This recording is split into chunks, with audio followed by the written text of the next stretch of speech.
Hello, good people of YouTube. Mountbatten here. And today, well actually last week, I made a video talking about the newly announced Tier 6 Premium Spanish Heavy Cruiser, the Canaries. Now, the Canaries is going to be the very first ship added to the Spanish nation, which is coming in game now. Now, in that video, I went over the Canaries, went over the real still ship's history. We pondered about what the characteristics of the Canaries could be based off of her real-life counterpart, so forth and so on. And then even went on to ponder a bit on what a Spanish tech line could look like, because I'm sure we'll be getting one in the future. Now, most of the comments in that video were quite positive to the idea of Spain getting a full tech line in-game. It's great for the game, adds more diversity, adds a new nation, and it's great for Spanish players that are fans of World of Warships. I mean, because it's always cool to see your country represented in game and get to play as ships of your country, historical ones especially, so forth and so on. And the majority of the comments tended to reflect that, although there were a few that seemed to be almost violently against the idea of Spain being added to the game.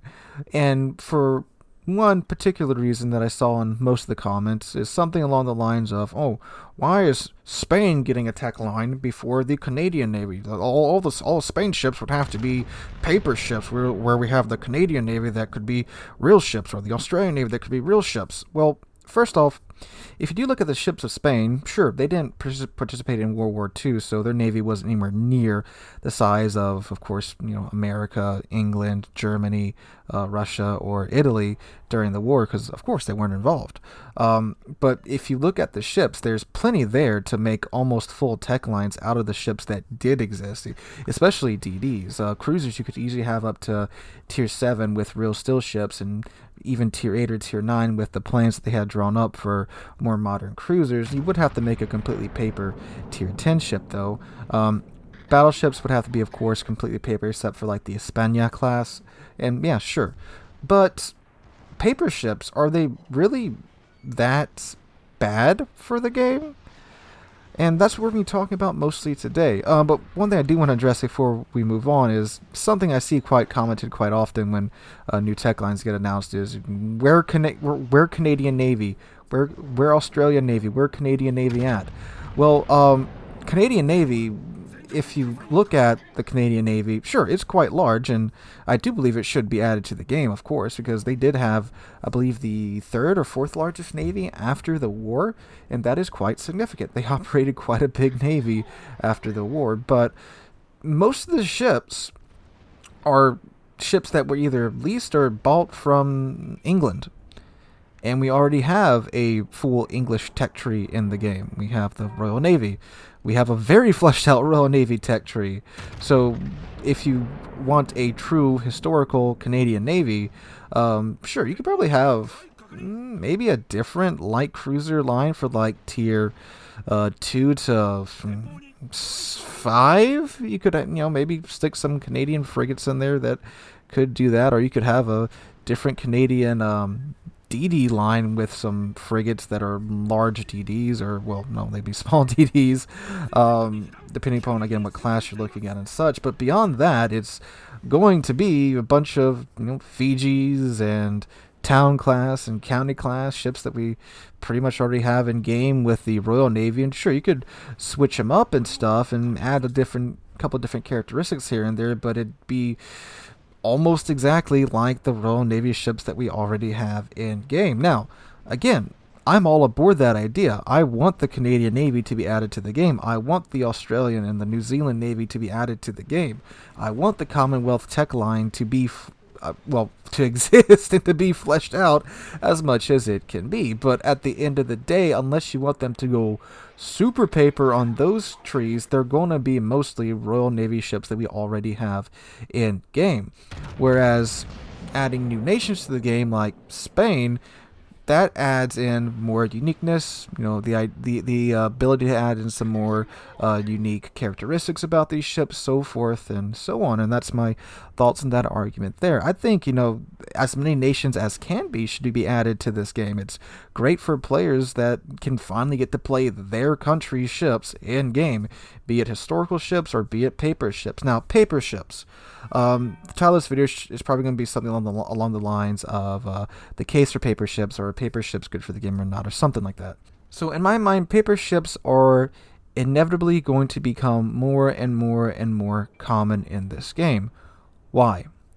Unlike a game based on tanks or planes, ships aren't nearly as easy to design, develop, prototype, build, and then push into service as tanks and planes are. It takes a lot less skill, a lot less man hours, a lot less designing to make a tank than it does a ship. Ship's a big, complex machine meant to be ran by hundreds, if not thousands, of crew members with a whole lot more moving parts, and again, it's just a bigger machine than a tank. So, of course, large countries were the only countries that were able to field very large navies.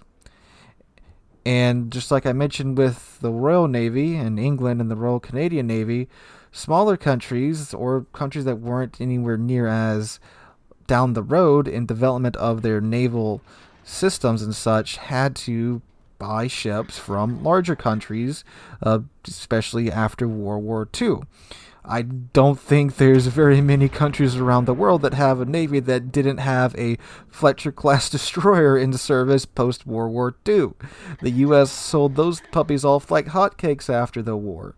So you're going to run into this situation like I just described with the Canadian Navy, where it's either, okay, do we want to go with the historical route of adding in, a Mexican Fletcher, if Mexico ever gets a tech line, that would be historically accurate, or you could come up with a design that maybe Mexico was working on and make a ship off of that and then develop it down the line in their own way with a paper line. That's up to wargaming at that point. But looking at it from a gameplay point of view, if I was a game designer, I would want to add in something more unique rather than copying and pasting something and just twisting it up a bit. So I'd rather go with the completely paper ship than going with the clone ship. You know what I'm saying? So it's going to get to that point to where we're going to be getting mostly paper ships in the game. And I think we're at the point right now to where we're kind of at the summit of historical ships that have been added to the game. If you look at the nations in game right now, the major naval powers of World War II, the U.S., Japan, England, Germany, France, Italy, most of their lines are pretty much completely full and fleshed out, and they're even doing splits and stuff to flesh them out even further. The Italians are missing their DDs, but I do suspect that's probably not too far away.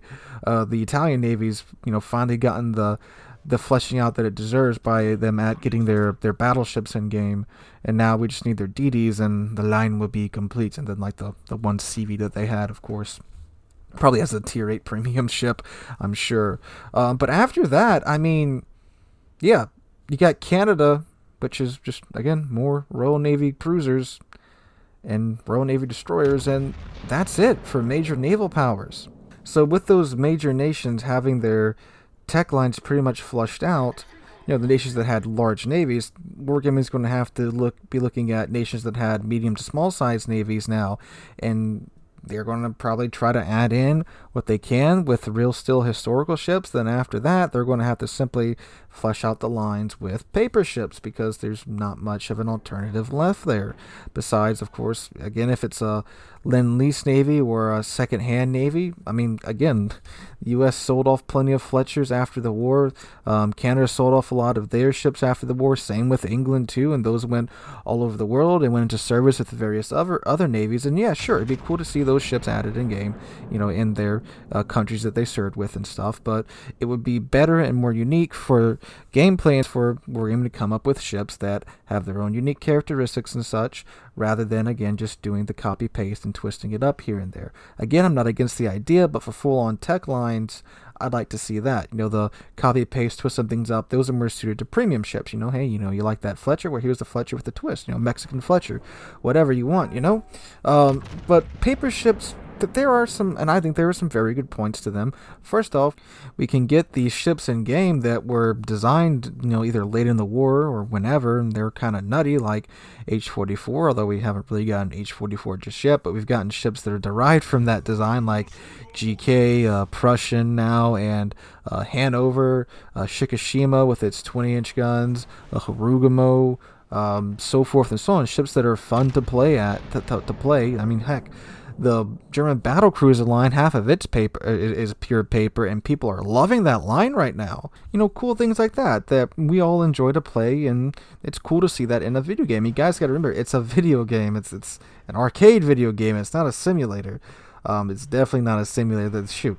If this game was any bit realistic, first off, you wouldn't be able to see the ship you're shooting at half the time. It'd be like a pixel on your screen, even if you're playing at 4K, because it'd be so far away, But that's my little spiel on paper ships, and that's just my thoughts on what the game is going to have to do in the future in terms of adding more ships to the game for more fresh content, which is, again, what a game needs to survive and live on. So let me know what you guys think about that in the comments down below. What do you think about paper ships?